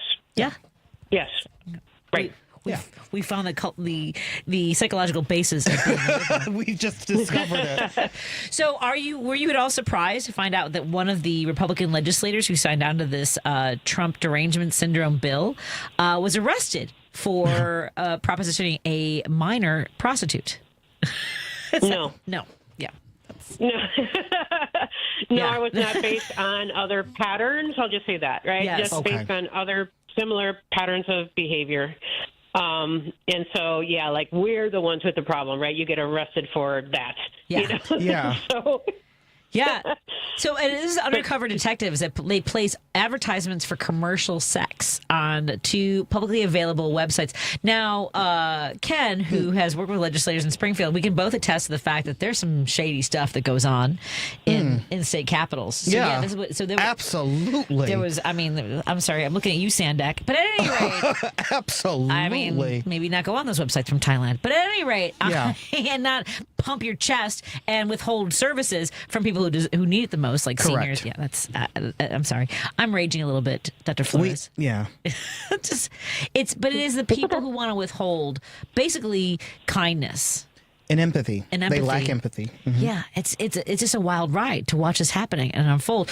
What do you recommend for those of us who feel like we're crazy, that we have self-awareness to go, okay, I'm not crazy. How can we take care of ourselves emotionally, I guess is what I'm searching for. Yep. Please help us. Please. Okay. So, like, how do we know that we're not crazy? Is that the question? Or just like self-care? Yeah. Yes. Okay. Well, we look at facts as much as we can. So, like, what does that mean? That doesn't mean that you just listen to Fox News, right? Like, you have to actually, like, read, like, full articles. You know, that's a big problem with social media. Like, you know, I talk a lot about social media, but people just read headlines and they're like, that's the truth. So you have to take a moment to, like, analyze what you're reading, you know, and of course, like, you know, talk to other people and, you know, get informed, and also just take breaks from the news. I've said this a lot. Mm-hmm. Like, you know, and the way I tell, again, I have clients on both sides, right? So what I recommended is, like, you know, regardless of whichever side you're on, how about like a news vacation? Like, just take a vacation, right? Take like 2 days a week, right? And people have reported, like, even just taking 2 days off of all of this a week has really improved their mood, the level of their worry, you know, and it's like, oh, I do have a life outside of this. Wow. You know, so that's where we definitely need to get. That's also seeking of support of people that understand us. And all of these are the reasons I went to New Orleans, by the way. Ken Mejia-Beal has family in New Orleans, Dr. Flores. I never pronounce it correctly. Metairie is where a lot of my family reside. Metairie. Yeah, thank you. Right off of Continental Boulevard. I'm trying to see if me and Ken can come down for he has family there to stay with. Yeah, I would love to. I want to come down for the Mexican event coming up on May 1st. I don't know. But you might be here, so I don't know. That would be great. We'll see. But yeah, like, this is definitely the place to celebrate. But am I allowed, considering the last few weather events? Probably not. Oh, okay. I don't know if you know the story, but, like, she brought the super blizzard that we had. Yep. Like, we hadn't had it in over 100-something years, right? Mm-hmm. Here comes Patti Vasquez, right? And then, you know, and then it came, right? And then we had it a second, like, not the snow, but we had other, you know, weather problems. Yes. So I don't know. Well, you know, put the porty potties away. What is it? Both of those times I was subbing here for her. Yes. And it was like, what is she doing? Mm-hmm. What is happening? Yes, to our beloved New Orleans. And it's like, a historic event. Yes. She caused it. I know. You know? I told you. Okay, one more thing before we go. We actually started the show about this, about how some people vibrate differently. And by the way, a listener said I could vibrate for him anytime, and that might be a T-shirt. I don't know. It should be. I'm just saying. But I mean, there are people who have different. I know, right?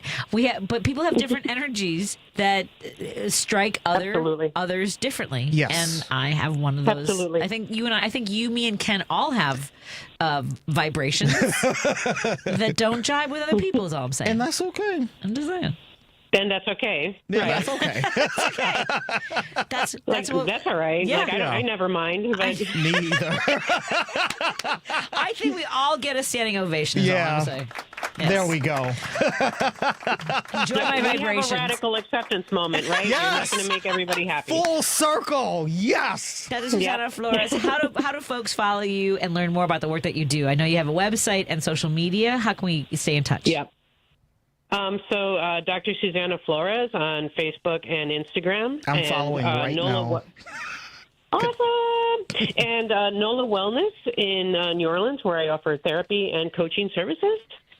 And my book, Untamed, The Psychology of Marvel's Wolverine, awesome project, is available on Amazon and your bookstores. Excellent. Thank you, Dr. Flores. I look forward to not bringing bad weather to New Orleans and also having another conversation with you. And don't hesitate. Thank you for... We'll see, Patty. Well, I will say this. If I do come, I will let Patty come a day ahead of me. That's fair. And just kind of see how that goes. That's and then fair. I will join you. That's fair. And then you decide what to wear based on the weather. Very good plan. Or if I'm coming at all, because I'm scared. Patty scares me. And that's my vibration. That's all I'm saying. Scary vibrations. By the way, when you're in New Orleans, visit Clyde's Corner. Thank you so much, Dr. Flores. We'll talk to you again soon. I love you. Love you too. Bye-bye. Talk to you later. Bye. Yeah. See, I have a psychologist that knows things. I like that. I know, and she lives in New Orleans. All good things. Let's take a break here. We have some phone calls to take in the last few minutes of... I went way long. Thank you, everyone. Thank you, Lady B. And also, sorry. More in a moment with guest co-host Ken Mejia-Beal on WCPT 820 Heartland Signal and KTNF AM 950 Minneapolis, St. Paul. The Big Picture with Edwin Eisendrath, Saturdays at 1 p.m. We had a call on this show. A black woman who called in to say that the pre-election finger pointing at black voters was wrong, that she and her community showed up. And she then asked, with real agony and some anger in her voice, where were the rest of us? She felt betrayed. Boy, I understand those feelings. The Big Picture with Edwin Eisendrath, Saturdays at 1 p.m. The impact of a meal goes well beyond feeding our bodies, because feeling full can sound like this. How did the interview go? I did it! I got the job! I can't believe it! And like this. Mom, I got first place at the science fair with my volcano project. That's amazing, sweetie. Congratulations. Because when people are fed, futures are nourished, and everyone deserves to live a full life. Join the movement to end hunger at feedingamerica.org/act now. Brought to you by Feeding America and the Ad Council. Chicago's Progressive Talk, WCPT 820, where facts matter. Patti Vasquez is taking your calls now at 773-763-9278. Driving it home with Patti Vasquez now on WCPT 820. We are heading into the home stretch. Joining me in studio is guest co-host Ken Mejia-Beal. Hello to our friends listening on KTNF AM 950 Minneapolis, St. Paul, as we broadcast on WCPT 820 Heartland Signal, Chicago. Whoop, whoop. That was fun. That was a lot of fun. By the way, thank you to the 773, which started with a ton of texts, but I love this texter so much because it's line by line. I can't give you all the text because it's been going on for a while, but I believe they were telling me about the hail and rain that was coming through Hyde Park. Hyde Park getting springed. Basically, they are accusing me of jinxing, but then tons of things. I love how you're texting me right now, and I feel like you're staying hydrated. Got it. My kind of people. Because here's the thing. I don't think folks realize that we're on a little bit of a delay for them. So they'll say don't be a fool. He accepted it and funded it. And I don't know what it's in reference to because it was something we said a minute ago. And I feel so bad. But you are doing magnificent work, 773, of texting and joining the conversation. Thank you, 773. Narcissists love it when they can use our love of empathy and obeying rules for the sake of ourselves and others against us. They love it. Yeah. They get off on it. So there was a ton of things that you said that were fantastic. I just can't read them all. Roosevelt, I'm so sorry that we had you on hold earlier, but I'm glad you called back. What's on your mind, my friend? Okay, the reason why I had to hang up is because we had a tornado warning, so we had to go to the basement. Oh, my goodness. Folks, be aware of the dangers. Yep. Yeah, and so did my mother. My mother lives in South Chicago Heights. She had it, too. So. Oh, my God. There's another one in Kankakee, well, there was another one in Kankakee. This is why I called you Keith earlier. It's okay. I was worried about people. Sorry. So thank you for letting us know. Thanks, Roosevelt. So everyone's okay. Do we know about any property damage or what you've seen so far, Roosevelt? Not yet. I haven't checked out. Don't go look. Don't go look. Okay, for Ken, did you know that your last name means Messiah in Spanish? Stop it, Roosevelt. I did not know that. Look it up, Mejia. It's a common name in the Latin community, Mejia. Well, I wouldn't say it's like Gonzalez or like Garcia or like Vasquez. Rodriguez. No, we're like the Joneses. Or Vasquez, or Vasquez. But Mejia. And also it means since I was a kid in Mexico. And my family and everybody, it means jaw, like the jaw, your jawbone, Mejia. Mejia.